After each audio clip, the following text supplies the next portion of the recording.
Welcome to the Bodacious Women in Cannabis podcast, the show where the bold and brilliant women cannabis business leaders share their journey and their expertise. Here's your host, Susan Burns. Hi, this is Susan Burns, your podcast host and on-call lawyer and business partner focused on supporting women in cannabis. In this podcast, we are delighted to showcase women in cannabis and, in particular, highlighting their bodaciousness. Today, we're talking with Joyce Gerber, host of the Canna Mom Show, and I can't wait for this conversation. Welcome, Joyce. Welcome. Thank you for having me. I'm still trying to figure out why I can't hear myself, but I'm fine. I'm good. I'm going to stop obsessing. Hello.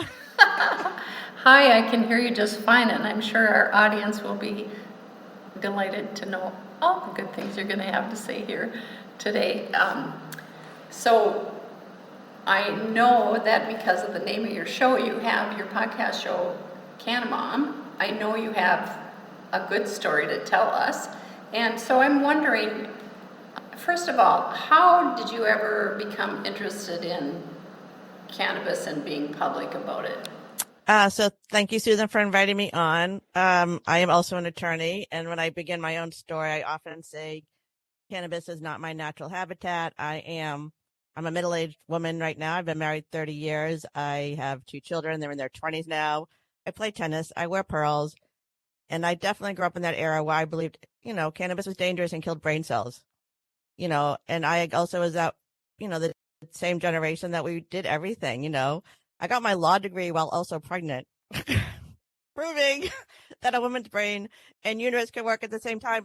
And you were probably one of a very few women in law school. I was, so I graduated in 1998. My son he turned 24 in October. I went to law school when I was 30, which is I had a career before law school, but anyways, cannabis was not really the place. I was not a stoner. I believed all that stuff. So fast forward, and I did consume cannabis, and looking back, I recognize it probably was better for my anxiety because I am a definite type A personality, because you don't go to law school and have a baby and do all that stuff if you aren't. But, when I consumed it, I can see it actually probably calmed me down, but I didn't think that. I really believed it was dangerous. So I'm also one of those women who took time off from the world of monetized work while my children were little, which kind of comes back to my story. Anyway, so 2016, my husband and I go to Denver, Colorado. I call this my cannabis awakening. I live in Massachusetts, just to kind of give context. So 2016, Massachusetts, we had medicinal, but we did not have adult use or retail yet. My husband and I went to Colorado for fun. My kids were teenagers at the time. We did a private tour of the industry with a woman out there named Goldie, who took us around and showed us a dispensary. She brought us to a grow facility. She told us a little bit of the history. And I do call it my cannabis awakening because I realized on that trip that everything I literally knew was wrong. I had no intention of working in cannabis. It was just a thing that I discovered. It was exciting. I'm like, oh my God. So anyways, I came back to Massachusetts. My kids were teenagers. And the joke is that I was like, kids, everything we know about cannabis is wrong. And they were like, yes. But, whatever. I was actually working at the time. I was working in the real world. And 2016, the Commonwealth of Massachusetts, we were the first state in the New England area to vote to approve retail cannabis in the state in New England.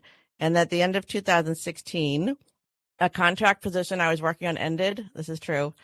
And then in 2017, I couldn't get a job because I was like one of those women who had been in and out of the world of monetized work. I was like, I got pregnant in law school, but I finished anyway. But then I took time off to take care of the children because I don't know if you know this, Susan, but children don't raise themselves. And when they come out of you, there's this expectation that you care for them. Anyway, so I was... Say it's not true, Joyce. I know, it's crazy. Anyway, so I was in and out of the world of monetized work, and that was sort of my decision, a choice, which never felt like a choice, which is a whole nother discussion. But 2016, I was doing my thing. My kids were teenagers. I felt like I was back in the professional world. And then I was just really, in 2017, I was having a hard time getting a job.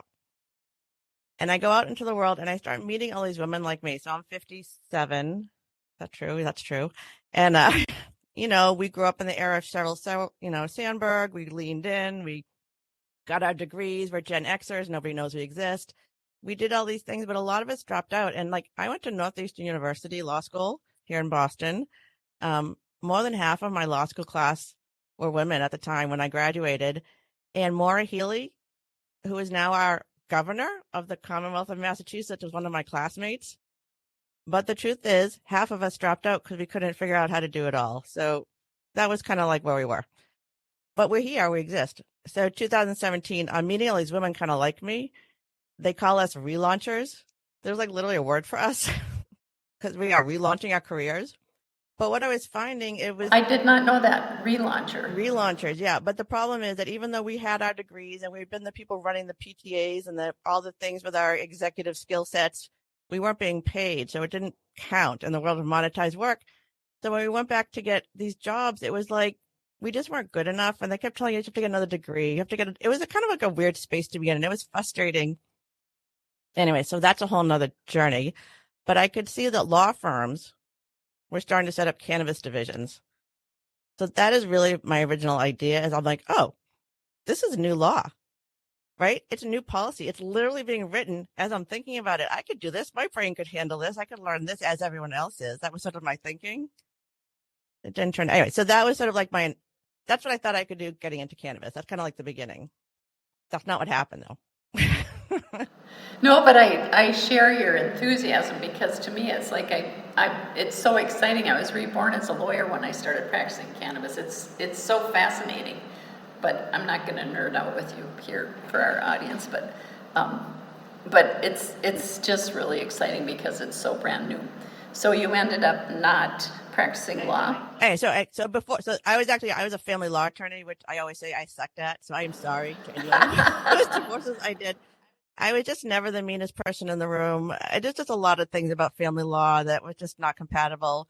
And I did actually go into career therapy at some point where I was told I couldn't have designed a job that was worse for my personality than family law attorney, which in some ways made me feel better because I'm like, I wasn't that good at it. That makes sense. Anyways, so 2017, 2018 is kind of this weird year in Massachusetts cannabis. And I go out and I just start to learn about it. Like, that's the truth of it. I just started learning about the history.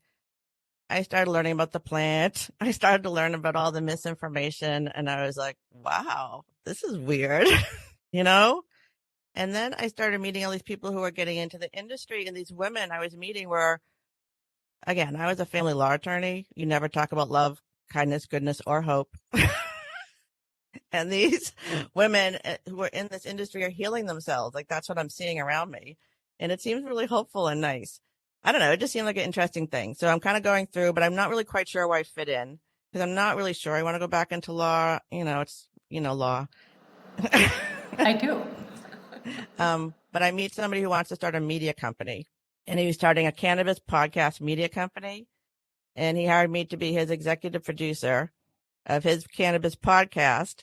So that's actually how I got into cannabis podcasting. Wow. And the rest is history. Well, and then I was there for a year. I mean, that's what I learned about cannabis. It was like getting an MBA in cannabis because I was bringing on guests every week. Right. You bring on guests from every different walk of life and you learn more and more and more as you go along. And you can see, like, my friend, still some of my friends don't believe what I'm doing. They're like, my mother thought I was in a drug cartel till the day she passed. She just couldn't understand it's very hard to change people's hearts and minds. You know that.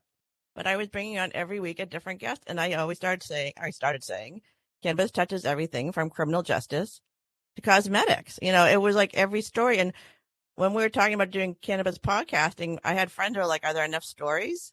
And I'm like, it's everything. It literally touches everything. Like, anyway, so I was the executive producer for a podcast for a year. Then I started the Canna Mom Show at the studio. And the way that's the sort of the genesis of that, it was, so 2019, I was in the studio with a friend. And again, I'm a Canna Mom now, but the Canna Moms are really the women who have been healing themselves and healing their children. More importantly, the Canna Moms, the Canna Mummies who have been using this plant medicine to heal their children against sort of traditional Western medicine advice. And are being very brave because we talked earlier, you can actually still have your children taken away for this. So that's the Canna Mom. That isn't who I am. So when we were thinking about the name of the show, we decided on the Canna Mom Show, like an interview show, like the Daily Show, only we're interviewing Canna Moms. So that was the genesis. I know sometimes it sounds like I'm the Canna Mom. I am not the Canna Mom, but that's the way the show sort of started. And I just started bringing friends on. That was really the beginning. Like when I was a family law attorney, if I sat next to you at like a ball game or something, like watching my kids, and you knew I was a divorce attorney, you would feel free to tell me about your divorce because you figured I understood. So when I started talking about cannabis, everybody had a cannabis story. Everybody was on the pot. I had no idea. Really? Yeah, I'm a practicing Jewish person. I go to temple. I have a whole community of the sisterhood. I have some friends in their 70s, and one of them was like, "Oh my God, Joyce, we would have been such good friends in college. I just smoked so much pot. Sometimes I forgot my name." Oh my gosh, that's unbelievable. This is such a surprise. Anyways, as soon as you start talking about it, people were opening up. Anyway, so that's how it began, and I started meeting people in the industry. And then 2019, I actually left the media company. And when I left the media company, they said I could take the podcast with me, which I did. And I started over. It was sort of like I called a moment of desperation, isolation, and rejection, because at this point I didn't really have a job. My daughter, my younger child, had just left for college, and I was like kind of getting panicky. But I had this podcast. I wasn't sure what I was going to do with it, but never underestimate the power of a woman. And I'm like, okay, I'll just start again. So I had a friend who wanted to do it with me. Her name is Amy. We did it for a year together. I did all sort of I trademarked the name. I set up the LLC. She did the social media. We did all the things to get it going. And the one thing I couldn't get is a bank account, which is crazy because I went into this industry to make money, which is sort of a joke now.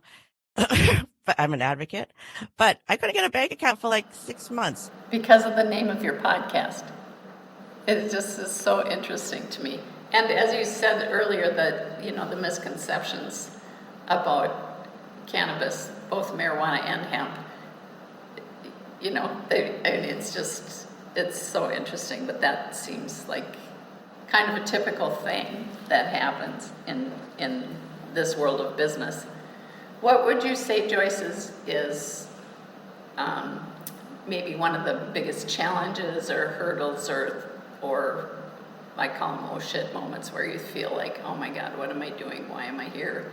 What just happened? And then you needed to turn it around, or something that just seemed like such a drag, and then you had a breakthrough and turned it around. I mean, I will say I've never envisioned myself as an entrepreneur. So this has been an interesting journey just in terms of, I'm a creative person. I'm doing this podcast. I like to write. These are the things I'm sort of engaged in. But this whole becoming a podcast in cannabis has been an entrepreneurial journey where I've been meeting lots of other women, and this is a very hard industry. If people don't understand what it is, people think there's tons of money, which there are, and there is an enormous amount of potential. And the New York Times yesterday, I'm so old fashioned. I literally get the New York Times paper delivered to my house because I like to read it. But my sister and brother keep sending me online articles about cannabis stories in the New York Times before my paper gets there. So this is big business, and they're talking about jobs in cannabis. And so this is an upcoming industry that is existing, but there's still so many roadblocks, and it's so difficult to do things in business. It's not a normal business. You can't get a bank account. You can't deduct your normal business expenses because of a policy decision, 280E.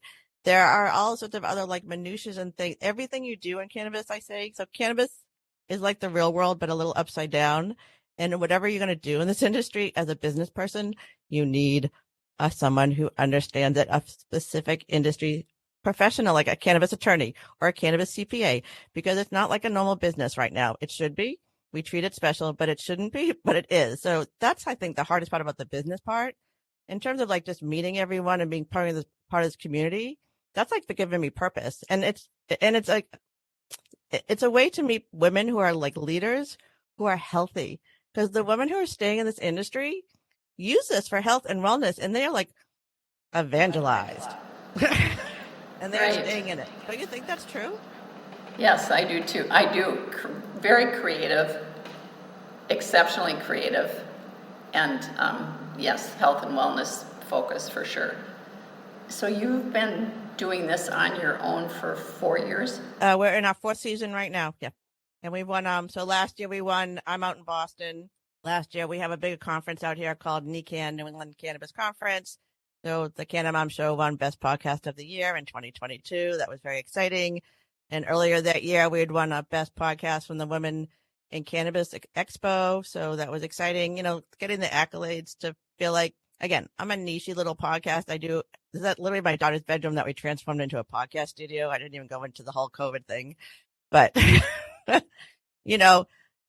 but there's women out there. The stories should be of the women who are building this industry. This is a female plant. I talk a lot about caregivers. That's really where kind of my passion is. I feel like I'm a caregiver. This plant is a caregiver. I found it was difficult to keep both my professional and my personal life going at a certain point in my life because people do not validate caregiving in any way, shape, or form. And I think that this industry could be different if we let people build it differently. And that's the dream of elevating the women who maybe, if they could get access to the capital, they could create an industry that maybe takes care of people because this plant takes care of people.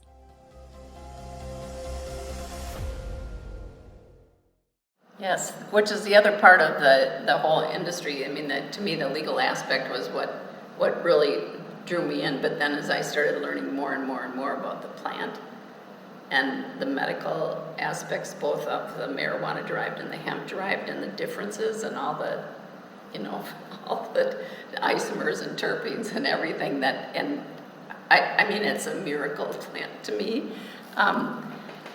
And so the work that you're doing, Joyce, is so important. I thank you for doing that and supporting women in this industry, especially moms. We had a story in Minnesota, I think it was a couple of years ago, where a mother had been using CBD for her child at the doctor's recommendation, and because they had tried other medication for seizures and they, pharmaceuticals, and they didn't work, and this CBD did, and the school wouldn't let them have it at school. And it's we really need some clear thinking on this subject, based in fact, not in fact and science, not in fear and hypotheticals. It's again, this is not a belief system, and I understand. Like my sister-in-law is a school nurse. School nurse are mandatory reporters. They can give all these kids all sorts of other medications, but they still are not allowed to give them these products. Which is, again, this is policy. Talking about law, this is literally all policy. You want things to change, you have to be the person whispering in the ears or electing or being the people who are making these policy decisions. And, there are more political organizations out there who are sort of advocating on behalf of the medical part. I do worry that medicinal cannabis is getting lost in this conversation, specifically pediatric medical, which is another conversation together. But I think it should be completely descheduled. I think the scheduling, idea was based on racism. We know the reason why it exists as a Schedule 1. So the idea that the federal government, if they could just get out of the way of this plant for a moment, we could use hemp and rebuild our industry. I always talk about going from, carbon to cannabis. Hemp could do a lot of the things petroleum does. We could get out of our own way and heal ourselves with these CBD medicines, and we can actually use cannabis to get high if we want to, but it's not the only conversation.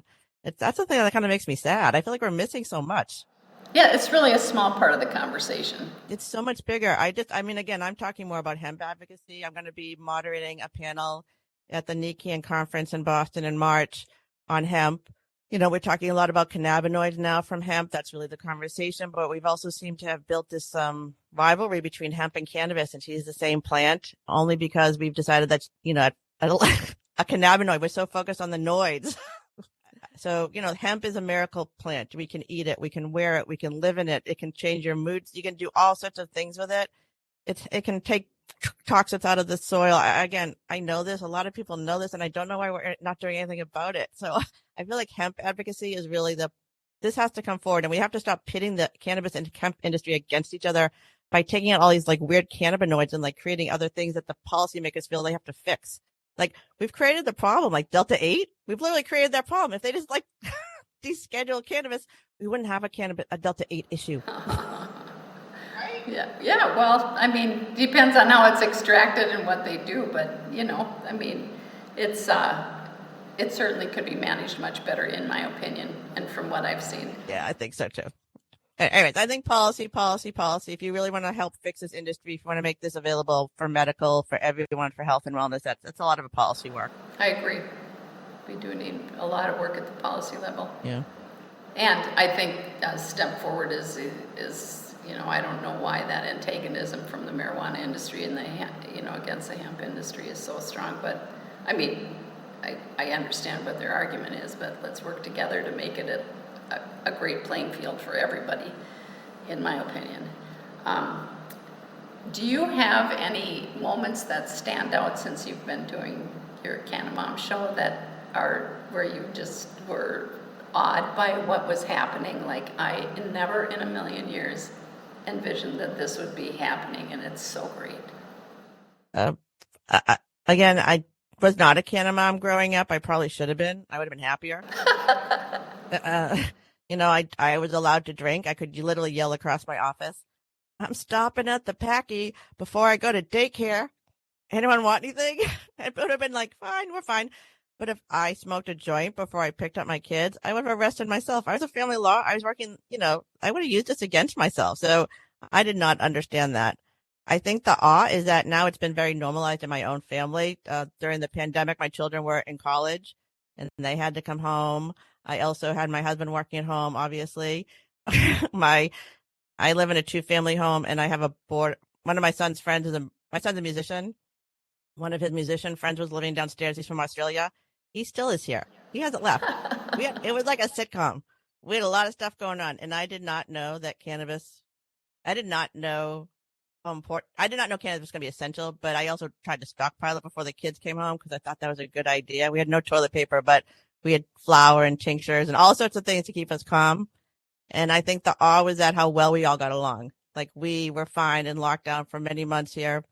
It was from March until my daughter went back to Arizona in August. That was a pretty long period of time during the pandemic, and that kind of changed our experience with each other. Again, I talk a lot about Canna Moms with like younger kids, like these moms who are completely normalizing it. That's where the magic, like if you start when they're young, it's just a normal thing like anything else. It's when we created this mystery around it and this kind of paranoia and, all the like smoking in the bathroom and spraying yourself with perfume and hoping no one could smell you. It works so well. Like, nobody can smell vodka on your breath. It's not healthy. So the whole point of like normalizing it and creating awe of like just that it's starting to normalize. I can see it around me. I can see younger mothers who are kids just know it's just a thing that mom and dad do. It's not anything to be scared of, and it's happening. I think that's the hopeful part. That's great. And what is it about you, Joyce Gerber, that makes you bodacious? Tell us about your bodaciousness. I think I'm just persistent. Again, there's no reason for me to exist. No one asked for the Canna Mom Show to exist. It's here.